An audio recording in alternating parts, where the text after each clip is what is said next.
Retrouvez les chocos de Radio Balance en partenariat avec theturf.fr, site de paris hippique sur internet et mobile.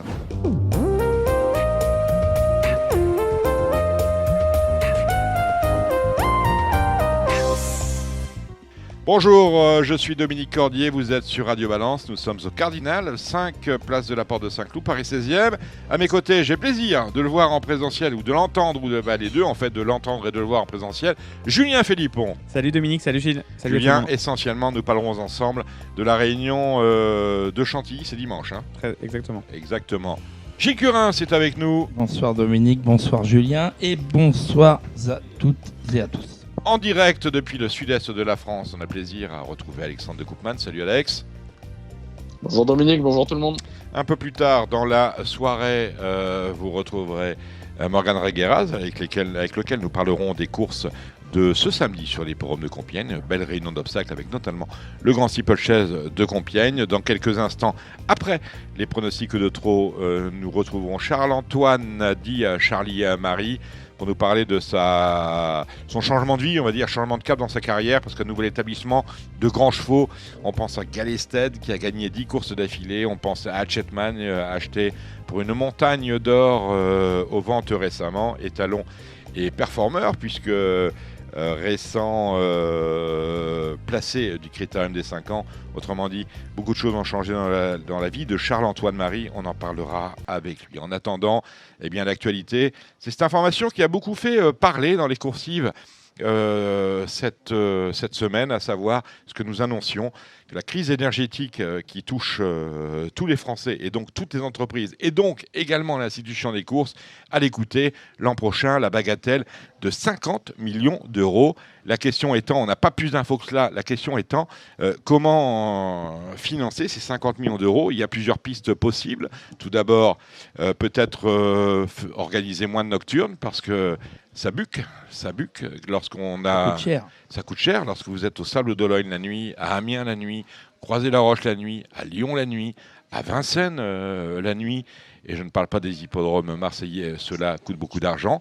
On peut éventuellement imaginer refondre le calendrier. Gilles Curin voulait intervenir. Oui, tout à fait. Déjà, les réunions hors PMU.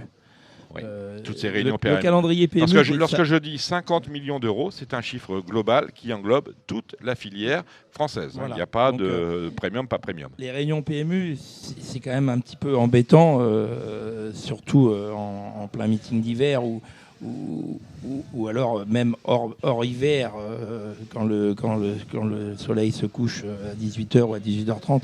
Un peu comme vous, hein, 18h, 18h30, voilà, vous êtes réglé sur cadran solaire. On est un peu sauvé pour faire des réunions PMU du style de Graignes, Toulouse ou Marseille-Vivo, par exemple. Et puis aussi, on a des réunions hors PMU à Saint-Galmier, à Amiens, tout au long de l'été, printemps. Voilà. Alors, ces réunions-là, les courir le jour, oui, parce que c'est pas des réunions premium. Mais se passer de certaines réunions premium... Est-ce qu'on peut imaginer d'annuler ou de déplacer les nocturnes de Vincennes du mardi au vendredi sous la lumière du soleil, autrement dit de les annuler ou de les déporter dans la journée? C'est ça que vous êtes en train de me dire, Julien Philippon. Moi j'ai participé à l'élaboration du calendrier 2023 et déjà à Vincennes, vous regarderez en mars et en avril, les nocturnes du vendredi sont devenus des diurnes comme pour le mardi. C'est déjà, moi je vous l'ai toujours dit, si vous voulez faire beaucoup d'enjeux, je vous parle du premium, pas de la conquête du client, mais si vous voulez faire le maximum d'enjeux, il faut que ça soit bâché à 20h30, les PMU ferment et les maximum d'enjeux est fait quand les PMU Donc on arrête à 20h30, je suis bien d'accord, mais pourquoi commander? Je pense que c'est une bonne idée et par contre pour l'été Cabourg par exemple, faut pas changer les horaires, les hippodromes de plage où les gens sont à la plage l'après-midi. C'est là qu'on arrive à conquérir les hippodromes de conquête, faut rien changer. Mais effectivement, quand les nocturnes du mardi sont devenus des diurnes, la recette s'est fait sentir. On sait bien qu'à 21h30, les PMU sont le mardi, on va dire qu'une PMH standard, c'est à peu près 4 millions et demi, selon où vous êtes placé, selon si vous êtes en début ou en fin de mois. Quand vous la courriez en nocturne, c'était 2 millions et demi. Donc ça n'a théoriquement aucun intérêt. De toute façon, la vente se fait dans les endroits où on peut acheter. Donc si vous avez des PMU fermés, vous pouvez pas avoir de gens qui jouent. Alors c'est anecdotique, ceux qui sont vraiment passionnés, mais le gros du chiffre d'affaires se fait dans les points de vente. En revanche, ce que disait Gilles est vraiment intéressant parce qu'on sait que la hors quintet, c'est 17-19 heures le pic de fréquentation d'un point de vente. Et là, j'imagine pas les courses s'arrêter à Vincennes à 17 heures. Est-ce qu'on peut imaginer justement, puisqu'il convient, je pense que ça fait partie, cela procède d'une des pistes possibles pour l'institution, que de déplacer des courses du soir vers la journée. Le problème, c'est que les journées ne sont pas extensibles dès le moment où on considère qu'elles vont s'arrêter, comme vous le proposez, à 20h. D'avancer le début des courses, on voit que le samedi, on démarre les courses à 10h20, c'est le seul jour de la semaine où c'est le cas. Est-ce qu'on peut imaginer que les courses commencent à 10h? Moi, j'ai toujours considéré personnellement que jouer aux courses était quand même une activité de oisif, ou en tout cas de gens qui ont du temps libre, les retraités, n'ayons pas peur du mot, les chômeurs et les oisifs tout simplement. Est-ce qu'on peut imaginer un programme de course qui commencera à 10h le matin? On me dit oui, mais le matin, les chiffres sont très mauvais. Ils sont très mauvais parce qu'aujourd'hui, lorsqu'on regarde le programme des courses qui nous sont proposées le matin, ce sont de très mauvaises courses. C'est vrai, Dominique. En revanche, il y a un problème que nos amis trotteurs connaissent peut-être encore mieux que les galopeurs. C'est que le problème, c'est que, par exemple, Gilles, il a besoin d'entraîner ses chevaux le matin. C'est compliqué maintenant d'aller à la faux course. On sait très bien que les trotteurs, eux, travaillent plutôt à, je sais pas, Gilles, une personne pour 6 à 8 chevaux peut-être en moyenne. Ouais, là au galop, suivant les écuries, en province. Après, si vous êtes à Grosbois, non, moins. Mais effectivement, en province, les gars qui ont beaucoup de chevaux qui vont dans les paddocks, tout ça, c'est à peu près le tarif. Ce qui est logique. Et au galop, d'ailleurs, c'est pareil. Il faut bien qu'on puisse entraîner nos chevaux le matin. C'est vrai que la tradition voulait que les courses étaient plutôt à partir de 14h à l'époque. On les a amenées à midi. Est-ce qu'il faut les amener plus tôt? Si on est face à une crise majeure, en tout cas, il faut être capable de se mettre à la page. Maintenant, effectivement, hormis le 17-19h, qui est une partie de la journée où les gens débauchent, donc c'est logique d'avoir du monde dans les points de vente, entre 20 et 22h, à mon avis, ça équivaut à peu près à la tranche 10h midi pour les gens capables de dépenser leur argent. On sait très bien qu'après 20h, on ne fait pas trop d'enjeux. Si on décale entre 10h et midi, ça me paraît tout à fait raisonnable pour ne pas perdre d'enjeux. Première piste possible, donc le redimensionnement du calendrier. Gilles, vous voulez ajouter une dernière chose? Pour les diurnes, par contre, parce qu'évidemment, Julien pense aux professionnels et il a 100% raison. Il faut aussi penser à nous. Et le rythme des diurnes est très bon parce que ça nous permet de travailler nos chevaux le matin. Et ça nous permet surtout, en plus, de ne pas nous coucher trop tard. Donc, pour les professionnels, c'est parfait. Vous interviewez tous les professionnels. Tous vont vous dire qu'ils préfèrent les semi-nocturnes aux nocturnes. Et notamment Vincennes, où on sait que le passage à Paris se passe à peu près dans un horaire acceptable entre 14 et 16 heures. Et les gens repartent à peu près à 21h, 22h. Alors que sinon, ça devient quasiment intentable. Première piste possible, donc le redimensionnement du calendrier de manière à déplacer les nocturnes vers un peu plus de diurnes. Il y a une deuxième piste dont j'ai eu vent en allant en course un peu régulièrement cette semaine, c'est éventuellement le passage de certaines réunions ouvertes au public en huis clos, ce qui éviterait de chauffer certains grands halls. Que vous inspire cette idée aussi farfelue que finalement peut-être assez pragmatique? En fait, je vais être tout à fait honnête, moi ça me fait incroyablement mal au cœur, même si on fait une réflexion à très court-termiste, mais ça c'est valable depuis 10-15 ans. Hein. Depuis 10-15 ans, on s'est dit, puis finalement qu'il y ait de moins en moins de monde sur les champs de course, c'est pas un problème, du moment que le PMU fonctionne et qu'on fait la recette. Qu'est-ce qui se passe aujourd'hui? Pourquoi on peine à recruter des propriétaires? Je parle au galop là, je suis un peu moins connaisseur, mais pourquoi on peine autant à avoir des grands investisseurs sur les courses de galop pour rivaliser contre les Anglais et les Irlandais? C'est parce que quand vous venez aux courses un mardi à Saint-Cloud ou ailleurs, c'est pas fun. En fait, les plus riches de ce monde veulent gagner devant du public. C'est une histoire de prestige. En France, ça devient... On s'est trop convaincu que c'était pas grave qu'il n'y ait pas de monde sur les champs de course. Parce que on vous dit que 98% de la recette se fait en dehors des mais c'est tout à fait juste. L'un n'empêche pas l'autre. Mais ce que je veux dire, c'est que pour moi, c'est des visions court-termistes. Si un jour, il n'y a plus de public sur nos hippodromes, ça enlèvera tout le plaisir à des gens d'investir. Parce qu'un sport sans spectateurs, c'est plus exactement un sport. Moi, je m'étais donné un challenge que j'aurais suggéré aux gens qui nous dirigent, c'est de se dire, sur au moins 100 dates en France, il faudrait pouvoir amener 5000 personnes. 100, ça peut être 80, ça peut être 120, mais se donner un chiffre où on est capable d'avoir plus de 5000 personnes sur les champs de course sur une centaine de dates. Alors, ça peut être Cran, il y a plein d'hippodromes. Et moi, ce qui m'a vraiment beaucoup plu cette année, c'est que sur les petits champs de course de province, on a lu régulièrement dans les colonnes de Paris Turf ou d'autres journaux, 3000, d'autres 4000, médias, 5000. que tous les records étaient battus. Ce qu'on n'a jamais eu à Longchamp. À Longchamp, même- le temple du c'est galop, dit-on, C'est ça. qu'on n'a jamais eu à part pour les réunions de la poule et de l'Arc de Et moi, il y a Triomphe. plein de choses, par exemple, qui me gênent. Moi, j'étais un fan des pelouses quand j'étais petit. Il y avait une espèce d'ambiance particulière avec, pour les gens aux revenus un peu modestes, les pelouses étaient gratuites, l'entrée était payée en dehors. Et il y avait une ambiance qui vivait, ça se transmettait de génération en génération. Moi, quand j'étais gamin, je venais voir l'Arc de Triomphe, c'est la fête de l'année. Mon père m'emmenait au milieu sur la pelouse et j'ai plein de photos de moi sur la pelouse. Et c'est là que j'ai chopé le virus. Et aujourd'hui, je le redis, je suis allé l'an dernier aux courses l'Arc de Triomphe. Il y a une photo de moi à 100 mètres du poteau. Je suis tout seul au milieu de la piste parce que c'était fermé. On n'avait pas le droit de venir. On aurait pu faire une entrée à 5 euros ou à 10 euros au milieu. Ça donne une impression de public, ça donne envie pour les gens.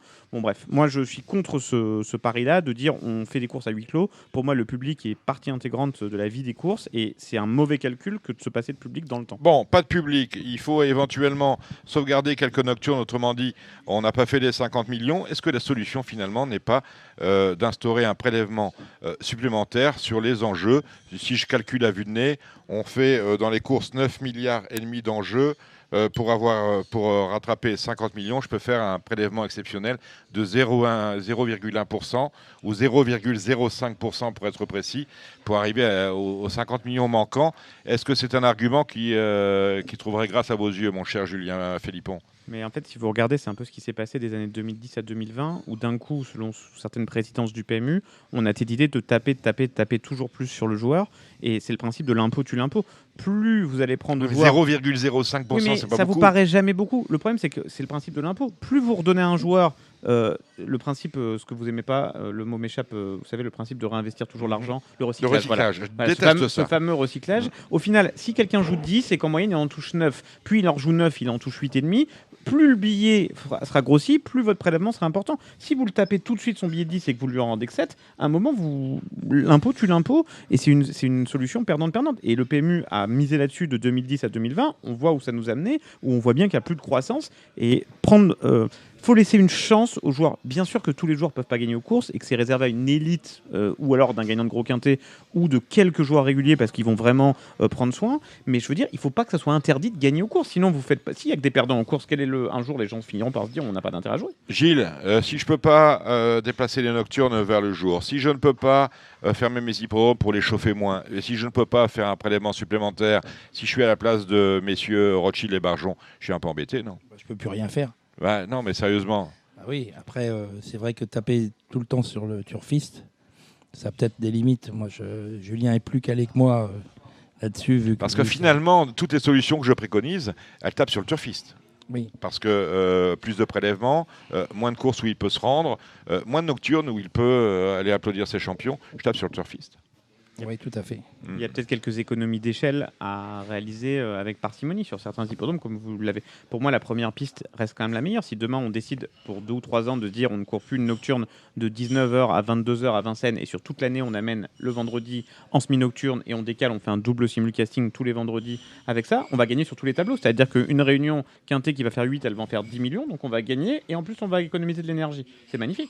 Donc voilà, c'est peut-être la solution, peut-être la bonne solution qui était chez Julien Philippe. On a appris cette semaine la sanction qui touche Mathieu Abrivard pour un cheval qui a été contrôlé positif le 7 juin 2002. C'était sur l'hippodrome de Vichy. Alors positif, c'est assez compliqué parce que les examens biologiques ont révélé la présence d'anticorps anti-GNRH. Alors c'est un indicateur, nous dit le communiqué officiel, le communiqué juridictionnel. C'est un indicateur scientifique prouvant l'administration d'un vaccin anti-GNRH. En fait, ça joue sur... on est proche de la castration chimique concernant la molécule GNRH. Autrement dit, Falco Somoli, hongre, devait être un peu mieux dans sa tête, n'avait pas été castré. Falco Somoli, âgé de 6 ans, hein, les F ont 6 ans. Voilà, contrôlé positif le 7 juin 2022. En tout cas, les juges du trot n'ont pas rigolé puisque le cheval a été interdit de courir jusqu'au moment où les analyses prouveront qu'on ne trouve plus dans son organisme d'anticorps anti-GNRH. L'entraîneur, à savoir Mathieu Abrivard, ça lui a infligé une amende de 7 000 €. Hein, on n'est pas comme sur le pied des 3 000 que l'on trouve généralement au galop. Et surtout, on a prononcé une interdiction d'entraîner et de driver dans toutes les courses du trot pendant un mois. Interdiction d'1 mois assortie d'un sursis. Autrement dit, une une histoire qui risque de faire parler. C'est tout pour l'actu du jour, je pense. On va retrouver tout de suite Alexandre Abrivard. Alexandre de Koopman. Salut Alex. Salut Dominique. Alors, on vous a pas entendu intervenir parce que vous êtes dans le sud-est, hein, vous allez régulièrement à Cannes-sur-Mer, à Marseille-Borelli, à Marseille-Vivo, des endroits où il y a des nocturnes. Peut-être parce qu'il fait un peu moins froid, mais en même temps, c'est un problème global et universel. Peut-être la crise énergétique vous impactera un peu moins là-bas, mais en tout cas, les nocturnes, c'est un peu ce qui fera le sel de votre activité cet hiver. Est-ce que vous avez un avis sur la question des 50 millions que cherche l'institution pour payer l'augmentation de la crise due à la crise énergétique, et puis ce qu'on a entendu sur Mathieu Abrivard? Oui, nous, dans le sud-est, c'est vrai qu'on a quand même beaucoup de réunions nocturnes, hein, en tout cas en semi-nocturne. Hein. On a beaucoup actuellement, par exemple, de réunions à Marseille-Vivo, que ce soit au galop ou au trot. Dont ce vendredi soir. Voilà, donc ça fonctionne avec de l'éclairage. Maintenant, s'il faut passer ces réunions en diurne, je ne pense pas que ça pose de problème maintenant. Maintenant, c'est vrai que l'été, si vous ne faites pas de réunion à Cagnes, en nocturne, par contre, on est à côté de la plaque parce que là, l'hippodrome fait vraiment recette et il y a beaucoup de monde qui viennent dans ces réunions-là. Après, je pense qu'il faut l'adapter selon les moments de l'année. En hiver, pas faire de nocturne dans notre région, je pense que c'est pas dérangeant. Mais ne pas faire de réunion nocturne à Cagnes l'été, par contre, je pense que c'est problématique. Donc voilà qui est dit, mon cher Alexandre. Vous êtes avec nous pour les chocos du trot. Ce samedi, on a une réunion sur une belle réunion, hein, placée en réunion 4. Avec Gilles et vous, on va parler des chocos. On va commencer tout de suite avec la première. On commence avec le Victor Régis, un groupe 2 à l'attelé, avec quelques-uns des meilleurs J du moment. Quoi jouer, mon cher Alexandre?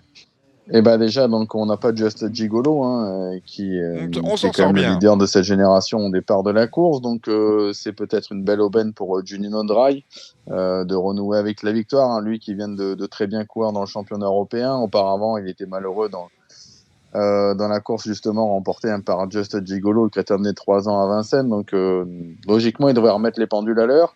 Je lui oppose le 4, Jack Tony, qui a vraiment franchi un cap et qui aura de la fraîcheur pour.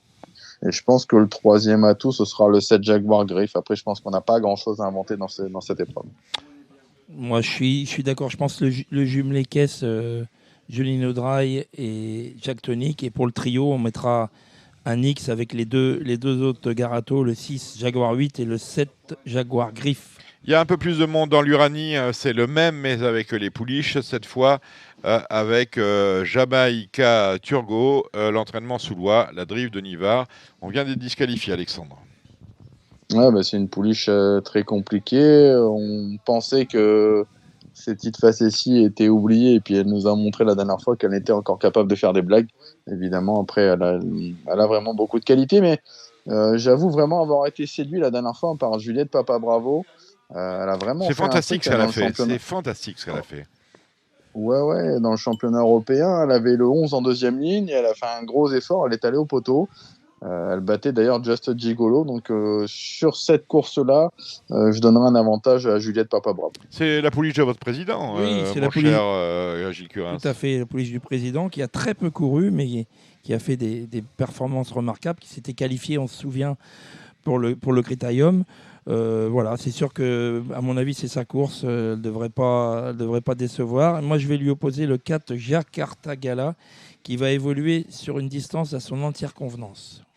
La troisième, course au dé autre-montée pour des vieux chevaux, 6, 7, 8 ans. Bon, assez compliqué, hein, finalement, Alexandre, je vous laisse la main. Ouais, finalement, il n'y a pas beaucoup de chevaux qui ont des vraies références sur les parcours de la grande piste, je trouve.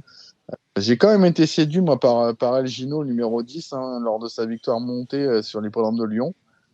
C'était à Paris l'avant-dernière fois, il s'est vraiment envolé. Et je trouve que c'est un cheval. Jean-Marie Roubaud qui vient à Vincennes avec un jument au plafond des gains, ça sent quand même bon. Ouais, c'est déjà un peu la course visée depuis quelques temps. Puis à Lyon, il m'a vraiment beaucoup plu. J'ai l'impression qu'il a un peu de marge. Alors, il faut affronter les jeunes, mais je pense que le coup est jouable. Gilles, on oppose qui à cet El Gino? Moi, j'aime bien Galaxy d'Havane, le 7. Elle mériterait de trouver son jour dans ce genre de course, avec également le 2 Grizzly Beer, qui a quelquefois déçu par le passé. mais qui est très très régulier, qui reste sur des très bonnes performances. Donc on peut tenter même le trio des 3. Et ben voilà, c'est noté. La 4e, c'est le prix de Nancy, une course européenne, course C, réservée à des chevaux âgés de 6 ans. Un favori, c'est le 4 Gardersnau, mon cher Alexandre. Ouais, moi, j'avoue que j'ai un coup de cœur, c'est un peu mon coup de cœur de la Réunion dans cette course-là, c'est le 5 Gai Printemps. Un cheval que j'aime beaucoup. Il a 2 courses de rentrée dans les jambes. Il vient de bien courir à Caen. Là, on le plaque devant. Il a déjà trotté 11 sur le parcours. Pour moi, c'est vraiment un cheval en retard de gain. Donc, il est confié à Alexandre Abrivard, qui le connaît bien. Ce sera mon préféré. Garner Shaw, c'était bien la dernière fois pour ses débuts à Vincennes. Il sera mieux 2100. Donc, je pense que c'est une base solide pour finir dans les 3-4 premiers, mais je lui préfère quand même ce numéro 5, Gai Printemps. Il y aura une cote aussi un peu plus intéressante. Ouais, moi aussi, Gai Printemps, j'adore. C'est également mon favori. Après, derrière, tout est un peu possible. Je me méfie quand même du cheval à bandeau, là, Apple Wisas, qui, malgré son numéro 9, peu favorable à l'Autostar, peut s'illustrer. Et puis, j'aimais bien là-dedans Galant Gala, mais Galant Gala, il est tombé à Caen dimanche dernier. Son sulky qui s'est cassé. Je sais que voilà. J'aime bien ce cheval-là. Est-ce qu'il va pas être un petit peu est-ce que ça va pas le pénaliser? J'en sais rien. Mais pour une grosse cote pour les amateurs de trio 2 sur 4 multi, ça peut être marrant. Oula, je baille, dites donc. La 5e, le prix de Berck-sur-Mer, course automontée européenne pour des 5 ans. Alors, Haïfa a fait un truc la dernière fois en gain. Elle reste ferrée. Éric Raffin n'est pas dessus. Éric Raffin, on le retrouve sur Havre de Paix. Finalement, on a peut-être le jumelé-caisse avec Éric Raffin, celle qu'il a montée, celle qu'il monte aujourd'hui, à savoir Havre de Paix et Haïfa, Alexandre. Ouais, mais en tout cas, Havre de Paix, moi, ce sera mon préféré. Parce que monté, je trouve quand même qu'il a des références. Attelé, il a déjà trotté 13-8 sur les longs parcours de la grande piste. Donc, non, on a préparé ça. Je trouve qu'il a un peu de marge. Donc, ce sera mon préféré. Alpha, c'est vrai que c'était très bien la dernière fois. Maintenant, il faut voir à Vincennes si ça va être la même. Voilà, je suis un peu moins confiant par rapport à l'aptitude à Vincennes. Mais, Gilles Curins. Ouais, Havre de Paix, il a été préparé pour ça. Les chronos, notamment son chrono le jour de Laval, était très bon. Donc c'est vraiment le cheval de la course confié à Éric Raffin. Et pour un petit truc marrant, j'aime bien le 4 Humour de RIP. On va parler des émojis avec la 6e. Rassurez-moi, Alexandre de Koopman, Junior Gelpa a bien mis un rouge à Kaiser Gibus, le numéro 7. De toute façon, je pense qu'il n'y a pas beaucoup d'autres couleurs sur sa déclaration. On m'a dit qu'ils étaient daltoniens, en fait. Voilà l'explication. Ça, c'est possible. Ça, je ne sais pas, mais voilà. Donc, c'est un meilleur ami Gilles Curins. Oui. Ça confirmé. Oui, bien sûr. Bon, c'est le cheval de la course. Je sais pas ça. Je sais pas. Un cheval qui avait montré quand même des capacités, qui a changé d'environnement. Là, on n'est quand même pas sur la même catégorie, donc je ne sais pas si on peut dire que c'est le cheval de la course. Bon, alors qui voyez-vous? Des poulains qui trottent. Moi, j'en aime bien plusieurs. J'aime bien Cache Marceau. Je trouve que la dernière fois, il fait un truc 9, de nez au vent. Il a pas calé, le 9. Il est plaqué derrière première fois. Le 8, Ken Pomereux, qui battu par un poulain en dernier lieu. Le chrono était bon. Et je pense qu'il faut reprendre le Jacques Bruno, le 2, la Carnac d'RP. C'était bien en débutant. Voilà, je le rachète. Dans les 4 heures, on peut prendre ces 4-là. Évidemment, garder Kaiser Gibus. Ok. Allez, moi, le Jacques Bruno, je suis d'accord. Carnac d'RP, Jacques Bruno très, très fort avec les poulains. Mathieu Abrivard. Et puis, je tenterai un petit couplet avec la Pratte, le 4, Quenchua Djonga. Salut Frédéric. Allez, après les garçons, les filles, les pouliches de 2 ans, 8 au départ du prix 2000 la forêt. On est toujours sur les 2850 mètres de la petite piste. Alexandre. Ouais, peut-être qu'on peut tenter. On peut tenter peut-être le Kini de Monceau, le numéro 6, qui a vraiment bien couru l'avant-dernière fois.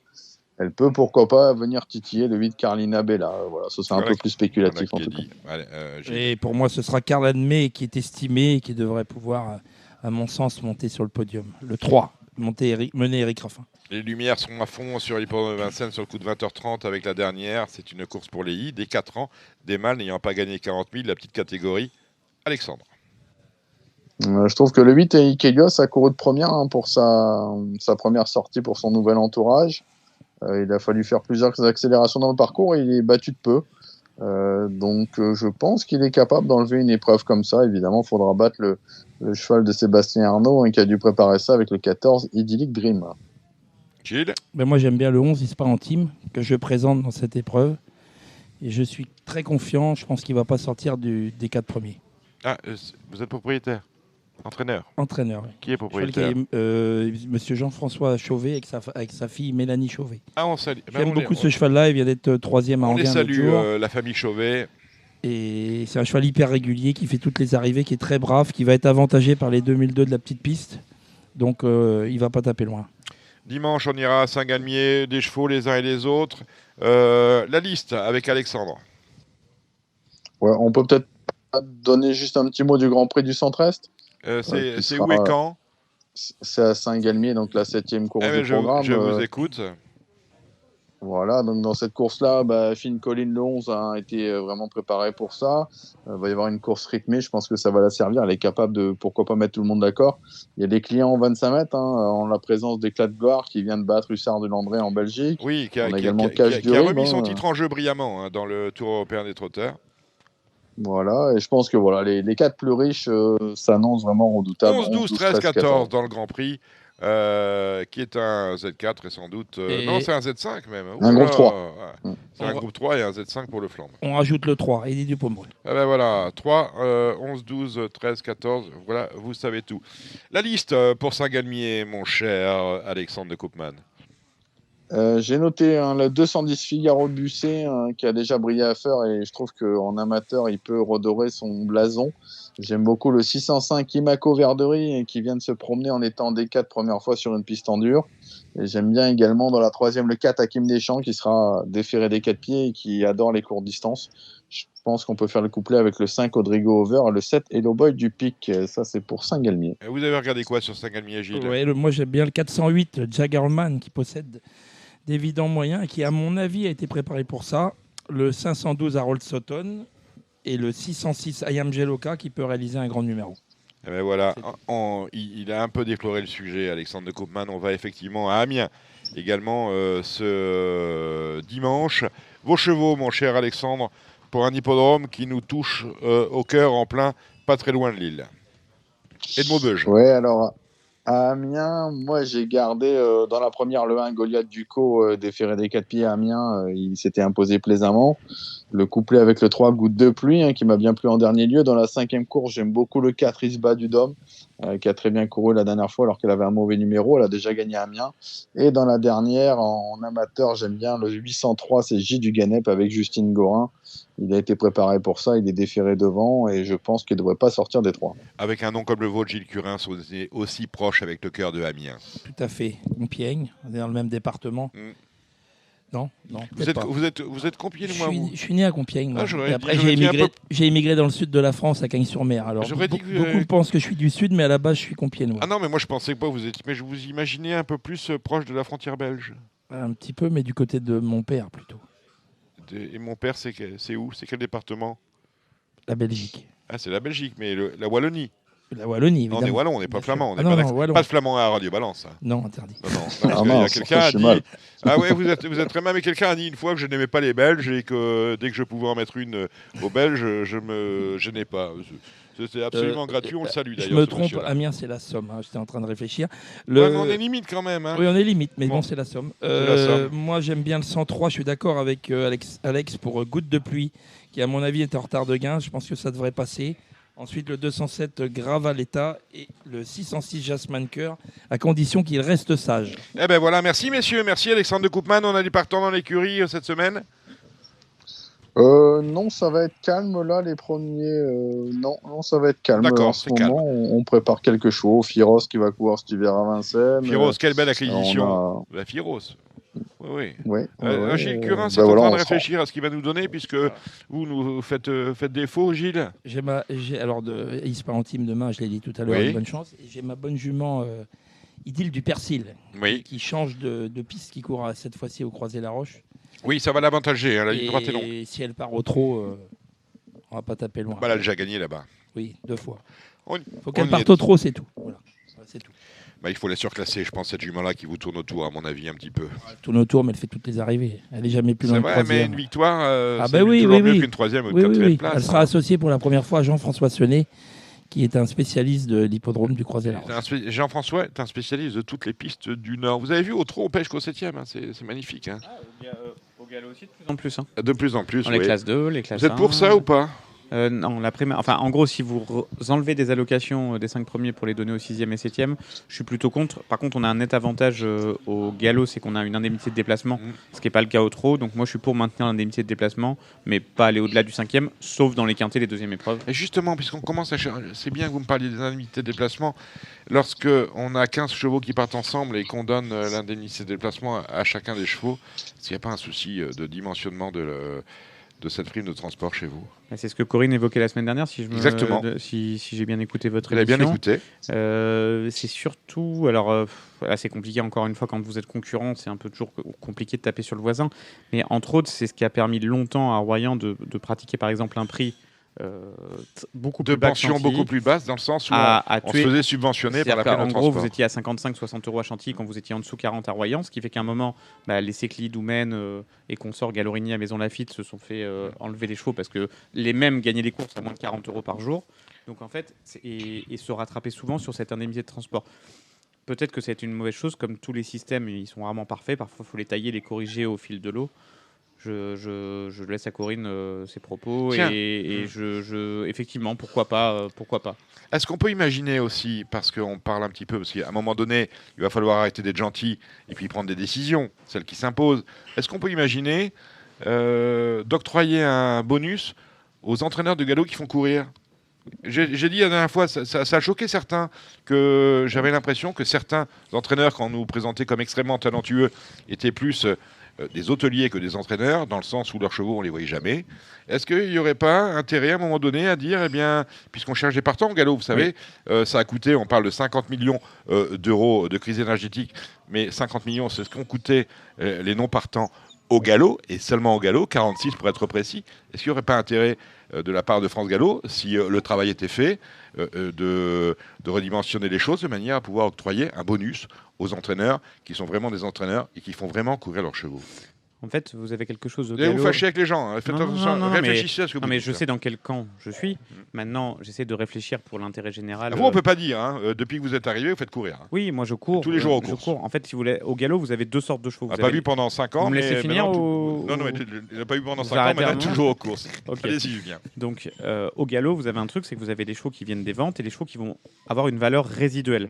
Donc ceux-là, les entraîneurs sont arc-boutés pour surtout pas faire une contre-performance qui risque de défaire leur valeur. C'est pas comme au trot où de temps en temps vous avez des chevaux de prix d'Amérique qui font 2 rentrées 2-0 à 800 mètres, qui tournent sur le pied de 20 et qui vont quand même être compétitifs dans le prix d'Amérique 3 mois après. Au galop, c'est interdit, 1-0 diminue la valeur de moitié, un deuxième 0 est éliminatoire. C'est comme au concours hippique. Donc vous avez deux sortes de catégories. Les chevaux qui font la recette, c'est-à-dire qui courent les handicaps, les réclamés, je dirais les 40 et moins, et qui à la fin de leur carrière finissent à l'écurie seconde chance ou à au-delà des pistes et qui valent 0, et les chevaux à qui vous voulez garder une valeur marchande. Et malheureusement, un entraîneur qui veut conserver une valeur marchande à un cheval, quand il fait le papier de la course, dès qu'il passe la 3 ou 4e chance, qu'il y a des chevaux meilleurs que lui, il préfère se retirer, passer son tour et attendre le coup suivant. Donc voilà, est-ce que pour autant il faut taper dessus? Le sport ou le chiffre en fait? En fait, c'est c'est complémentaire. On a quand même la chance au galop d'avoir, ce que je veux dire, c'est que les chevaux mauvais, moyens payent pour les bons. On est là quand même théoriquement pour l'amélioration de la race. Alors c'est peut-être un terme un peu galvaudé, mais on est aussi là pour tirer la compétition vers le haut. On a la chance d'avoir un système où les mauvais payent pour les bons. Moi, je trouve qu'on a le meilleur système du monde en France, où on a un équilibre entre les mauvais, les moyens et les bons chevaux. S'il pouvait y avoir un peu plus d'efforts dans certaines catégories, on n'en s'en porterait que mieux, mais je trouve pas ça catastrophique. Vous n'avez pas répondu à ma question. Est-ce que oui ou non, il faut instaurer un bonus pour ceux qui font courir? Mais en fait, oui ou non? Non, mais la question oui ou non, je peux pas vous répondre. Si c'est courir un cheval en 25 de valeur dans un groupe, il y a aucun intérêt. C'est comme courir un cheval qui fait 20 sur le pied de 12. Quoi. Vous faites comme ils veulent faire pour la SNCF. Si vous n'avez pas eu d'arrêt de travail pendant 3 mois, vous avez touché une prime. Ça, c'est honteux. C'est honteux parce que la manière dont ils sont forts. Hein. Et c'est quand même enchaîné, vous. Hein. Un petit peu. Après, il y a une autre solution. J'ai une solution alternative au milieu. C'est-à-dire qu'en fait, ce que vous pouvez faire aussi, c'est les courses à 5 partants. Vous pouvez regarder dans quelle catégorie on court peu. Parce que c'est toujours les mêmes courses où il y a 5 partants et toujours les mêmes. Toujours les mêmes. Donc si vous avez 5 courses dans le même mois qui s'adressent à la même distance et à peu de population, vous en mettez plus que 3. À un moment, vous allez obliger les chevaux à s'affronter les uns les autres. Et peut-être que la compétition en France s'en porterait que mieux, parce que combien de fois on voit des chevaux gagner sur la main lors de premières courses, et d'un seul coup, quand ils tombent sur leurs rivaux anglo-irlandais qui viennent courir, qui ont 5 ou 6 courses au compteur, ou les chevaux d'O'Brien qui courent 6 ou 7 fois 2 ans, et ben quand ils arrivent et qu'ils doivent lutter pour la première fois, ils savent pas. Voilà qui est dit. Moi, si ça tenait qu'à moi, les courses on en a une à Auteuil, 4 partants pour les AQPS. Alors ça, c'est par contre, ça, je vais vous dire, je vais me fâcher avec du monde, comme ça au moins ça va être réglé. Parce que moi, les types d'AQPS de 4 ans et 5 ans, de chevaux qui ont couru toute leur vie contre... dans des catégories protégées, je sais pas d'où ça sort. C'est un truc qui était il y a 10 ans, 15 ans. Les AQPS, c'est une race maintenant qui n'a plus d'AQPS que le nom. Donc, à un moment, si les chevaux courent à 3 ans contre les purs, je vois pas pourquoi 4 ans, on va les remettre dans une catégorie protégée d'AQPS. Donc, à un moment, quand ces courses-là, il y a que 4 partants. Et combien de fois le dimanche, quand vous allez en PMH, vous avez une course d'AQPS mâle et une course d'AQPS femelle, j'ai à un moment, on n'a pas fait les ongles encore, mais ça devrait arriver. Les lobbies, il y a un moment, faut quand même travailler pour l'intérêt général. Quand une catégorie est surprotégée, c'est que c'est trop compliqué. Je veux dire, on est obligé de travailler tous dans le même sens et de marcher dans le même paquebot. Bonjour Charlie Marie. Bonjour. Jeudi, c'est déjà le début du meeting d'hiver, jeudi 3 novembre. Et à mes yeux, vous faites partie des hommes dont on va parler durant ces pratiquement 5 mois de course jusqu'au mois de mars prochain. Parce qu'on en parle déjà avec un nouveau centre d'entraînement, avec un effectif renouvelé, avec 2 figures de proue. Hatchetman, que vous avez acheté assez cher à réclamer, mais également Galestel, qui en est à sa 10e victoire d'affilée. Votre vie a changé, mon cher Charlie? Pas forcément. C'est les chevaux qui font le bonhomme pour moi. Et là, c'est vrai qu'on a rentré des chevaux un peu de qualité. Après, je suis le même. Mais ils font toujours autant de plaisir. Peut-être un peu plus forcément. Mais voilà, une course, c'est une course. Là, on tape un peu dans les groupes. Donc, c'est vrai que c'est hyper sympa. La dernière fois qu'on s'est parlé sur Radio Balance, c'était avant la course et la victoire finalement de Florida Sport. C'était à Solvala. On est déjà 6 mois en arrière, vous voyez. Je veux pas dire ça passe vite. Hein. Bah ouais, je vais pas vous dire que vous apportez bonheur, mais en tout cas la victoire était au bout. Si. Là, c'était le principal. Alors un nouveau centre d'entraînement à Grésambouère avec des installations dernier cri, hein, c'est ça? Ouais, c'est ça, avec une balnéo incorporée dans la structure de course et puis des grandes lignes droites ainsi qu'une très bonne piste ronde. En quoi la balnéo c'est important pour les trotteurs selon vous? On les sollicite de plus en plus et ça permet de les entraîner un peu moins fort, à moins solliciter les membres, leur changer un peu la tête aussi parce que le mental est très important vu que le niveau se relève sans arrêt. Donc je trouvais que c'était le bon créneau et qu'il n'y a pas chez moi aussi hein, dans notre coin. Donc ça permet de faire profiter d'autres professionnels aussi en même temps. Voilà, tout simplement. C'est-à-dire que si on veut de la balnéo, sauf à être au bord de la mer, au bord de la Manche ou de la mer du Nord, c'est assez compliqué. Les résultats à l'avenant, et puis un effectif qui finalement qui est monté assez vertigineusement en termes de qualité, hein, puisqu'on a acheté Hatchetman pour pratiquement 850 000 €, sortant de l'effectif de Philippe Allaire. Oui, exactement. Hein, on l'a acheté principalement pour être étalon, mais on dessine une carrière de course qui est loin d'être terminée. Hein. Le cheval, il l'a montré. Il est 4e du critérium des 5 ans. Directement, ouais, et second du Grand Prix en Joumène. Second du Grand Prix en Joumène. De la ville de Caen. Oui, alors le Grand Prix de la ville de Caen, c'est peut-être on va pas parler de tâches parce que quand on parle d'Hatchetman, il n'y a pas de tâches. Non, un peu décevante, oui. Anthony Barrier a dit que le cheval avait un peu trop tiré. T'es un peu sale après la course, donc c'est un problème résolu. Oui, il n'était pas nickel au niveau tracé, ça c'est clair et net, il devait pas saigner, mais il a beaucoup trop tiré, et puis les 2 facteurs accumulés ont fait que le cheval a eu du mal à finir, les jambes lourdes, et on l'a vu.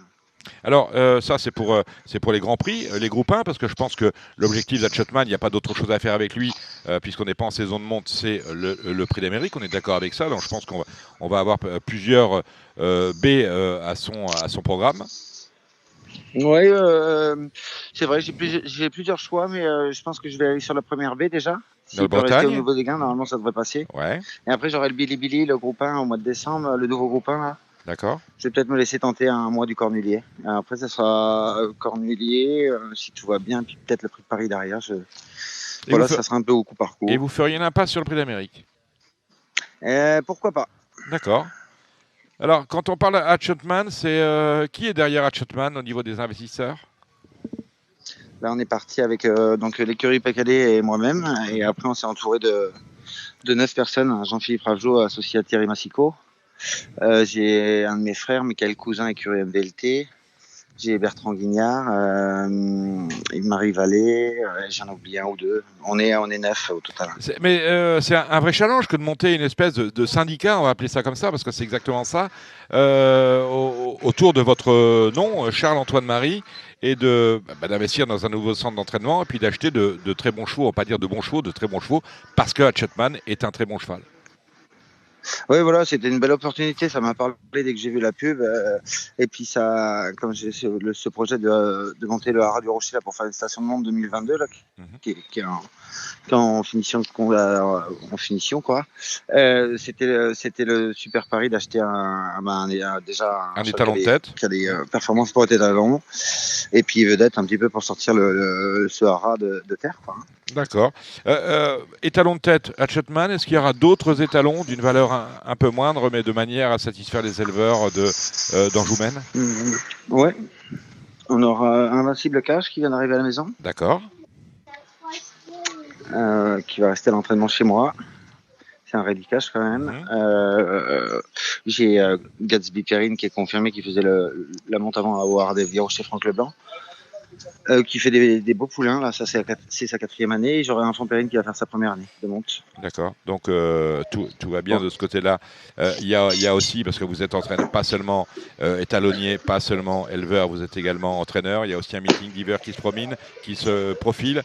On a vu Galested dans cette année 2022 gagner 10 courses de rang, c'est pratiquement un record, je crois que le record actuel est de 12. Il reste 2 mois de course. Est-ce que vous pensez qu'il peut aller à 13, ce Galested?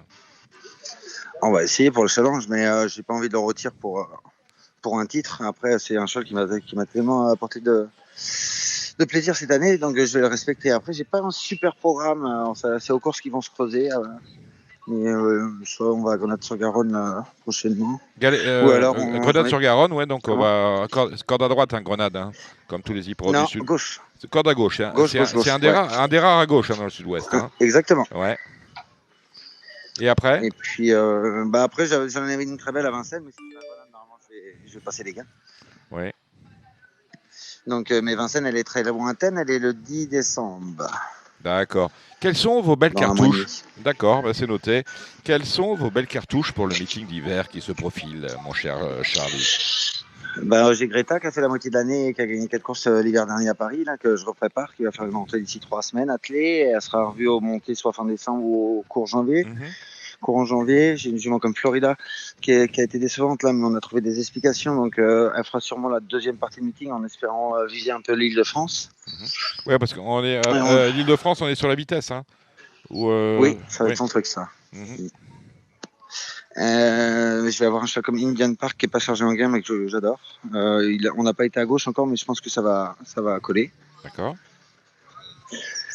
Je vais avoir des chevaux comme Enfant, là il court ce soir le groupe 3, mais après Enfant Perrine, qui avait quand même fait un très beau meeting 2021-2022. Ouais, bien sûr, c'est quand même un IC à 200 000, il fait d'accord.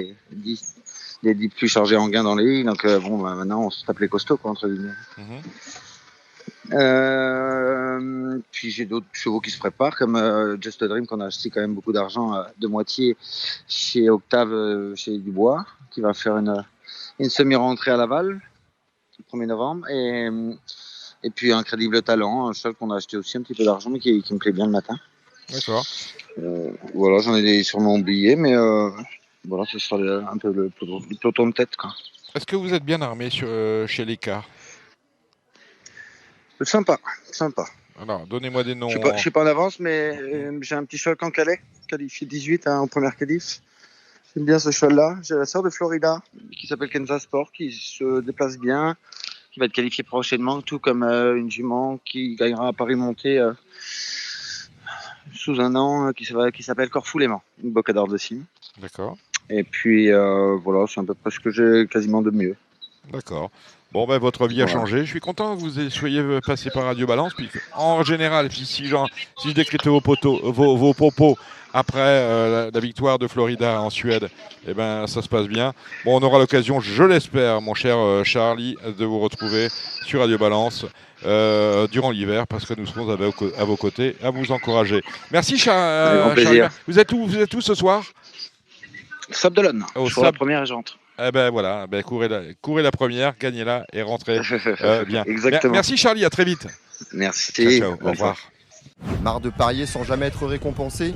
TheTurf.fr est le seul site à vous proposer un vrai programme de fidélité, accessible à tous et quels que soient vos types de paris. Rejoignez-nous dès maintenant sur TheTurf.fr. Allez, le galop, c'est principalement, bon, bien évidemment, il y aura l'obstacle, mais ce sera en fin d'émission avec Morgan Regueras, qu'on appellera depuis, je crois qu'il est revenu à Maison Lafitte, on en parlera avec lui. Morgan Regueras qui est tranquille jusqu'à l'année prochaine. En attendant, le galop, ce sera avec Julien Philippon, essentiellement sur la réunion de Chantilly, parce qu'on a du domestique samedi. Mais ça... là, c'est Cédric Philippe qui n'est pas là, malheureusement. Mais oui, parce qu'il aime bien les petits chevaux, Cédric, et on a des réunions de petits chevaux. Ben voilà. Il faudra attendre Cédric Philippe qui est en vacances, on l'embrasse. Retour vendredi prochain. En attendant, nous, on va parler classicisme. Alors, on ne comprend pas, j'ai reçu un message. Alors vous allez me dire ça, parce que c'est un peu lunaire. J'ai reçu un message de Gilles Barbarin en début de matinée qui me dit, tu te rends pas compte, Saint-Cloud, ça a lieu lundi. C'est la réunion de lundi 31 octobre. Le terrain est à 4-6 à Saint-Cloud, il n'est qu'à 3-5 à Chantilly. Alors, est-ce que l'homme des pistes est venu sécher la pelouse au sèche-cheveux à Chantilly? Honnêtement, je pense que le pénétromètre n'est pas trop mal pris à Chantilly. Ce qui peut se passer, alors je suis plus sceptique entre Saint-Cloud et Longchamp, mais il y a 1,1 vous pouvez avoir quand même des qualités de sol qui sont totalement différentes. Donc, pas le même sol, voilà, si jamais ils ont des prévisions météo sans pluie ce week-end, ça me paraît pas complètement aberrant. Moi, je pense que ce matin, j'étais pas loin du gazon. Je suis pas étonné qu'il y aurait 3-5 à l'heure actuelle. 3-5 à Chantilly, bon, et je pense que le 4-6 de Chantilly, qui sera sans doute un 4-3 ou un 4-2 lundi, sans doute vrai. En tout cas, le différentiel est inquiétant. Après, pour revenir sur le sujet, Christophe Ferland a fait un long laïus aujourd'hui sur Equidia. Notre énorme problème, c'est à la limite qu'on fasse une connerie, c'est une chose, mais que dès la première, on ne soit pas capable de rectifier quand il y a eu vraiment les jockeys rentrent et vous disent qu'ils ont un ressenti très loin du pénétromètre affiché, qu'on ait beaucoup de peine à le corriger, et qu'ensuite, dans l'historique des performances des chevaux, ça reste coincé pendant des années, ce qu'il explique aujourd'hui sur le terrain à Bordeaux, qui était affiché à 3-3 ou 3-4 et qui, d'après lui, était plutôt à 4. Il a très bien expliqué la chose et il y revient tous les ans. On le dit maintes et maintes fois, c'est qu'à mentir, parce que à ce niveau-là, c'est plus de l'incompétence, c'est du mensonge, c'est que le président d'une société de course a tout intérêt à avoir un pénétromètre politiquement correct.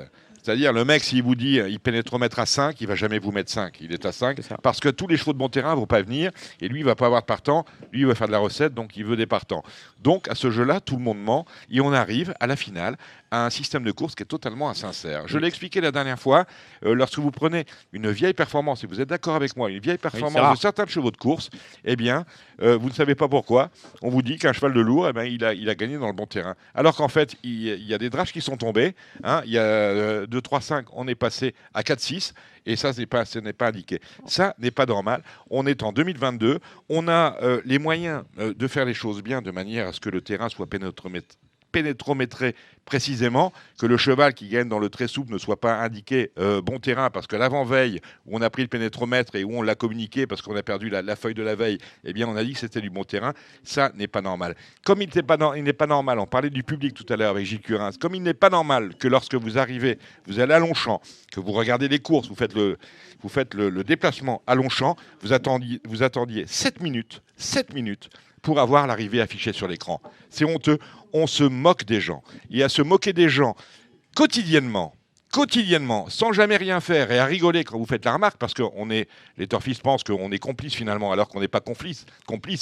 On est antagoniste à cette manière de faire qui consiste à juste mépriser le client, eh bien, on est en train, pour le coup, de vraiment scier la branche sur laquelle on est assise. Donc, le pénétromètre, à un moment donné, ça suffit, vous le dites, Julien. On a des moyens aujourd'hui de rectifier les choses. Honnêtement, ça fait quand même beaucoup d'années qu'on est quelques-uns à se plaindre autour de la table, qu'on nous fait des réunions avec des régisseurs. Rien c'est ne change. compliqué parce que tout le monde continue à essayer de faire à un moment donné. Moi, je trouve qu'il y a une façon. Alors, je propose une solution, puisque manifestement, ça ne convient pas à tout le monde. Il y a une façon pour la donnée corrigée qui me paraît évidente, c'est que maintenant qu'on travaille de très près avec le tracking, donc vous avez un chrono total plus les 600 derniers mètres qui permettent de faire une espèce de moyenne en 10 ans, et on voit tout de suite si le pénétromètre correspond au chrono affiché au bout de 2 courses, vous avez tout de suite compris. Donc déjà d'afficher un pénétromètre correct, ça serait un rêve peut-être pieux, mais au moins qu'il y ait des données corrigées dès la première et la deuxième course. Je pense qu'avec des jockeys quand même qui ont une certaine expérience, en rentrant quand vraiment vous affichez 3-3 et que les jockeys disent tous unanimement qu'on est à 4, ça mériterait de... À un moment donné, de travailler avec des gens qui marchent cul par-dessus tête, on en a plein le dos et on se décourage. Et il ne faut pas s'étonner si les choses vont à volo, pour reprendre des expressions chères au président Macron. Allez, on attaque... pas Macron. On attaque Chantilly. Voilà, Chantilly avec le prix... du chêne du coup de foudre. Alors, voilà un drôle de nom pour un quintet dominical. Allez dire ça à la radio, merci messieurs. 15 partants, qu'est-ce qu'on joue 4 ans, le lot n'est pas franchement très étonnant bandant. très étonnant, et d'ailleurs ça prouve bien le problème que commence à avoir France Gallo, c'est que même pour des retours fibrés où d'habitude à cette époque-là on élimine à tour de bras, on voit bien que les vieux chevaux commencent à manquer et que franchement, là, si c'est pour aller jouer Uzel, on a peut-être presque envie de faire l'impasse sur la course. Pourquoi vous voulez pas jouer Uzel? Non, mais parce qu'il va gagner. Écoutez, moi, il se trouve que les chevaux que je voyais, par hasard, je viens de me remarquer qu'ils avaient tous des bons numéros de corde, donc je les détache pas dans l'ordre, mais je pense que par chemin, quand j'étais gosse, on disait toujours que quand un cheval avait 3,5 kg de plus ou 4 kg de plus que le numéro 2, c'était on posait. Les échellistes disaient ça. Voilà, le 2 de Dante, il me déçoit sans arrêt, mais je pense que si on insiste, je le vois. Je vois le 3 d'Artungi, le 5 Chicho Boy qui pour moi est la bonne base, Josefino le 7 qui a été défendu assez cher la dernière fois, Uzel évidemment le 12. J'aurais dû qu'il y ait un vrai cheval de PSF, donc j'en suis à 7. Et en 8e, Alexej, qui vient sur une surcharge, mais qui avait de très bonnes références sur la PSF l'année dernière. Eh bien voilà qui est dit.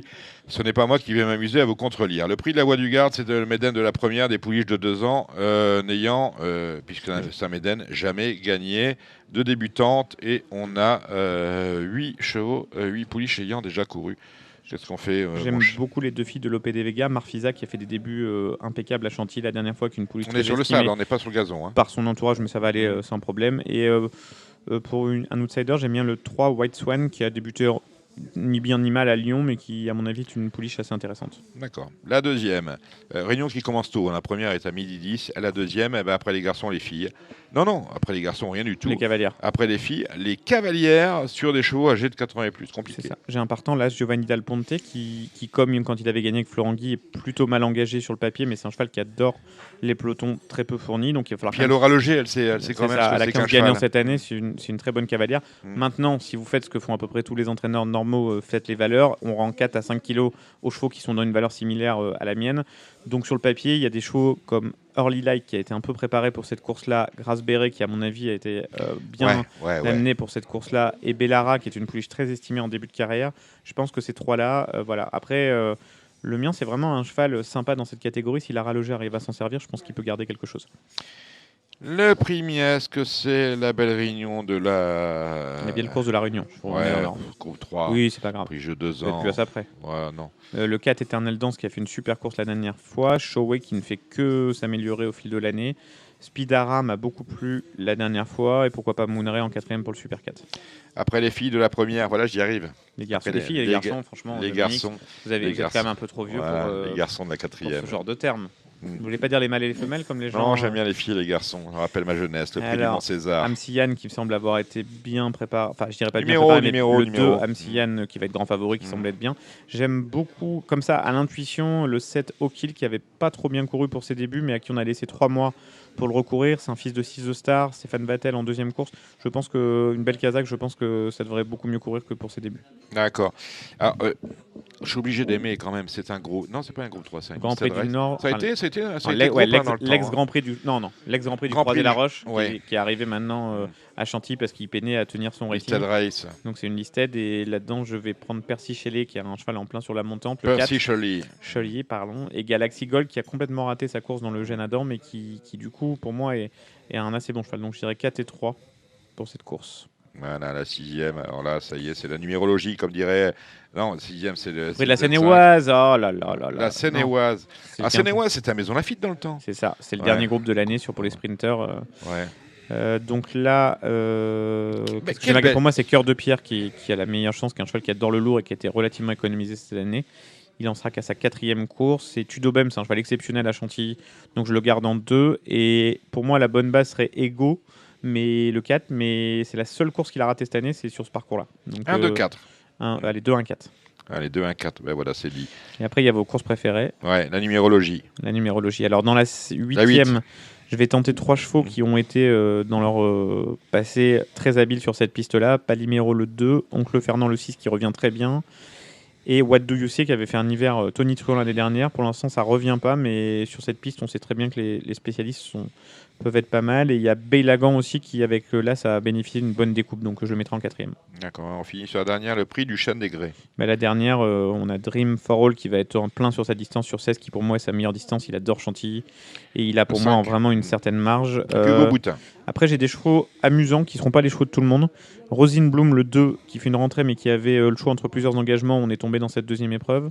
Sicilia qui, à mon avis, n'a pas encore fait sa meilleure valeur récemment, le 3. Il y a The Champ qui est un cheval, le 12, qui pour moi a régulièrement bien fait sur la PSF et qui revient dans une zone de poids compétitif, le 12. Et souvent, Mr. Slickler, le 13, est un cheval qui fait bien les PSF, mais lui, quand il court bien, souvent sa cote tombe dans les dernières secondes, donc surveillez la cote de ce cheval-là dans les dernières minutes présentes le départ. Mr. Slicker, monté par David Egan, c'est ça? David Egan, j'ai bien dit? C'est un Irlandais? C'est un Anglais? Il pense. Je me tourne vers Samy Boisa qui les connaît comme s'il avait grandi avec eux. Donc voilà. Écoutez, merci Julien Philippon. Ça m'a fait très plaisir de vous voir en personne. Pareil en vrai parce que moi Vous aimez la présentielle. Ouais, mais si vous n'étiez pas si loin, j'aurais plaisir à ce que vous soyez avec nous. Chaque vendredi soir. Mais maintenant, retrouvez Morgane Regueras pour la belle réunion de Compiègne. Je le disais, c'est celle du Grand Steeplechase et bien évidemment du Z5. Allez, à tout de suite sur Radio Balance.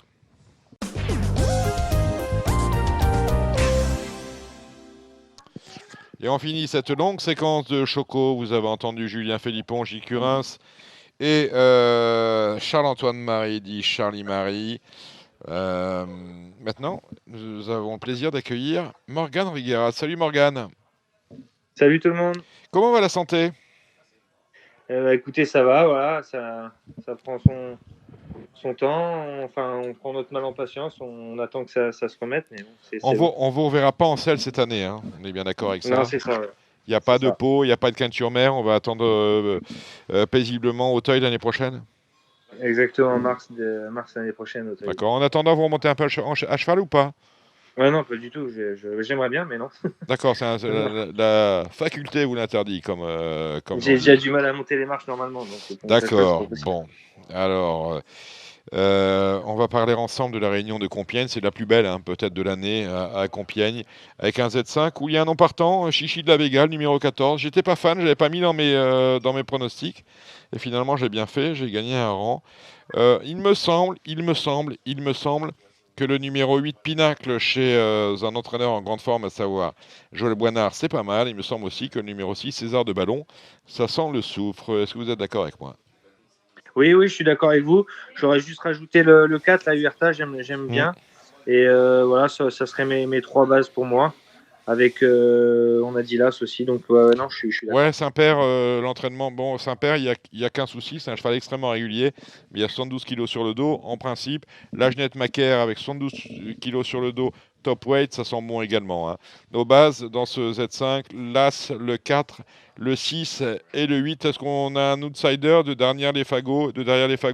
Je pense à la ligne de la dernière fois, vous m'en parlez pas, on a Eximiac, c'était classé 3e devant Alone Fire 5e. Oui, moi j'aurais mis le 5 Caruso de Grugy. Caruso de Grugy. Ouais, alors j'ai lu Paris Turf Yannick Foin, pas très chaud, pas plus chaud que ça en tout cas, mais outsider, pourquoi pas. Allez, on va dérouler ensemble, mon cher Morgane, la réunion de Compiègne. On commence avec un réclamé pour des 3 ans.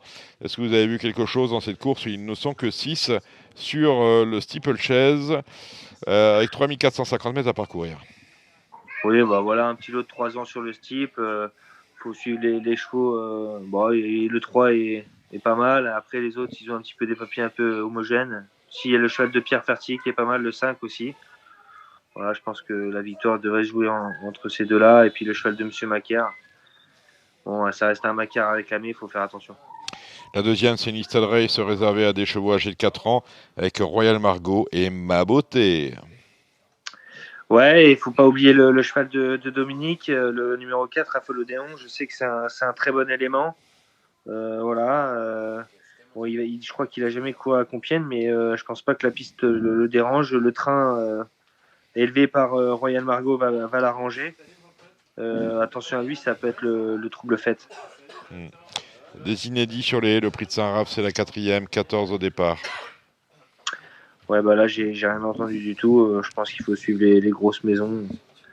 Alors, les grosses maisons, l'Agenette Macaire, on a du Coquin, voilà, Joker, on a du Marcel Roland, du François Nicole, du Chaillet. Tiens, Chaillet, Arnaud, qu'on salue, qu'on avait appelé pour participer à l'émission de ce soir et qui nous a répondu, je ne parle plus aux journalistes, cela depuis cette course de préparation où on avait visé une course à cran. Il l'avait dit aux journalistes d'Equidia qu'il a relayé auprès des turfistes. Scandale, condamné par les commissaires, jeté au lion par l'Association nationale des turfistes à laquelle il en veut beaucoup. Et maintenant, il se refuse de parler aux journalistes. Voilà ce que je voulais vous dire. Finalement, on peut condamner ou pas, mais en tout cas, il a ses raisons qu'on se doit de respecter. Le Grand Steeplechase de Compiègne, c'est la 5e course, 12 au départ, course assez ouverte avec la casaque de Bold Eagle, c'est Feu Follet, l'entraînement de Hector de l'Agenette, Guillaume Macaire, la monte de Baptiste Leclerc. Oui, voilà, il y a un peu de pique, un peu de carreau, il n'y a pas de chef de file à Compiègne cette année. Ça va être une belle course, je pense. La victoire, il y a 5-6 chevaux qui peuvent gagner, donc... Quels sont ceux qui peuvent gagner? Comme il y a un Z5, on va pouvoir... Moi, j'aime bien Hispanic Moon. Il y a Star Adam que j'aime bien aussi. Il faut faire attention au cheval de Louisa. Grandiose, c'est très très bien.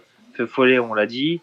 Ron Mix Travel, il faut faire attention aussi parce qu'un coup bien, un coup mal. Mais bon, si c'est le bon jour, il faut savoir que c'est un cheval qui a bien fait Compiègne auparavant. Et puis, il faut pas oublier les chevaux de Monsieur Nicole. Le Listrac, c'est un vieux pépère. Et bon... quand il décide, c'est pareil. Il n'y a qu'à regarder Filé au poteau. Exactement. Filé au poteau, justement, on le retrouve dans la suivante. Dans le prix Cerise, c'est une classe 1, pour des chevaux âgés de 4 ans. C'est le numéro 5. C'est une chance tout à fait convenable. L'entraînement de Grégoire Lenders, même s'il a chuté pour ses débuts en cycle. Mais je pense qu'il y a mieux à vos yeux, mon cher Morgane. Oui, moi, j'aime bien le cheval de... celui de Gabi, le 3, là, Châtaignier. Châtaignier, oui. Et puis, voilà, après, le favori, je pense que ça sera l'As, inédit de Siergue. Et puis, le cheval de David, là, j'aime bien le 8 aussi, Rosa Kleb. La 7e, c'est le prix de Besançon. Listed Race, autre pour des 5 ans et plus. Là, on a des 5, des 6, des 7 ans. Course finalement assez ouverte, même si Beccarembo risque de rallier tous les suffrages. Oui, voilà aussi, préparatoire à la grande course de haie, donc c'est la dernière préparatoire, il y a un peu de tout. Porto Polo sera l'un des favoris aussi, mais je pense que le terrain, il n'aimera pas trop. Moi, j'aime bien Gallipoli, numéro 4, dans cette course-là, et voilà, après, Beccarembo est un client. Ouais, il y a 2-3 chevaux, pas trop mal. Voilà, Monster Caroli aussi, c'est pas mal. Mais moi, mon favori sera Gallipoli. Dans la 8e course, c'est un handicap de catégorie, un steeplechase. J'ai bien regardé la course de Saint-Anjou en dernier lieu. Il a certes 10 ans. On lui mettait les œillères. C'est rare de mettre les œillères pour la première fois à un cheval de 10 ans. Il s'est extrêmement bien comporté. Il est d'ailleurs avec eux, c'était sur cet hippodrome de Compiègne, au saut de la dernière. Mais je pense que son jockey manquait un peu de moelle pour bien l'empoigner et aller chercher l'arrivée et aller faire l'arrivée. Il est terminé que 5e. Là, est-ce que c'est avec c'est Guylain Vielle? Est-ce que c'est une première chance à vos yeux? Guillaume Oui, Vielle. oui, c'est une toute première chance. Après, voilà, c'est une course de Jean Cloman. Voilà, c'est un peu, je vais pas dire du poker, mais bon, Jean Cloman, c'est des amateurs. Moi, j'aime bien le numéro 2 et surtout le numéro 4 qui redescend de catégorie à Gunnar, qui vient de bien se comporter avec des chevaux carrément au-dessus de ça. Donc, voilà, pour moi, mon favori sera Gunnar. En plus, j'aime bien le petit Léopold Bréchet. C'est un petit gamin qui monte très très bien. Donc dans ces courses de Jean Cloman, je préfère favoriser les jockeys. Donc le 4. Moi, je prendrai le 4. Voilà. Ben voilà qui est dit, mon cher Morgane. Je pense, mon petit doigt me dit qu'on vous retrouve peut-être la semaine prochaine. Je ne connais pas encore le programme, mais vous serez surtout avec nous la veille des 48 heures de l'obstacle qui se profile. C'est dans 15 jours. Merci Morgane Regueras. On remercie ceux qui ont rendu cette émission possible, à commencer par ceux qui étaient présents sur le site. Je pense à Gilles Curin. On dit au revoir, Gilles. Voilà. Salut Dominique, et à bientôt. Voilà, tout le au monde. revoir. On remercie Julien Philippon qui est parti. On remercie le public, Vincent Mutrel de Canal Turf, José Bruno de la Salle, un fidèle et un ami de Radio Balance. Nous avons Jonathan qui est toujours là avec nous, Jonathan du PMU. On a reçu également Alexandre de Koopman qui nous a gratifié de bons pronostics au trot. J'ai oublié personne. On remercie Charles-Antoine Marie, dit Charlie, qui nous a présenté un petit peu son effectif à l'aube du meeting d'hiver. Il commencera le jeudi 3 novembre. Et un grand merci, bien évidemment. Alors là, sans lui, rien n'est possible, dit-on. Alors, je suis tenté de le croire. On remercie Samy Boisa, qui est le réalisateur de cette émission que vous retrouverez en ligne sur tous nos supports habituels, Twitter, Facebook, bien évidemment, YouTube, SoundCloud, et puis ailleurs. Bonne soirée à tous. Même endroit, même heure. Je vous donne rendez-vous la semaine prochaine dans un nouveau numéro de Radio Balance. C'était l'émission Radio Balance. Transformez les conseils des experts en gains grâce aux 150 € de bonus pour l'ouverture de votre compte theturf.fr.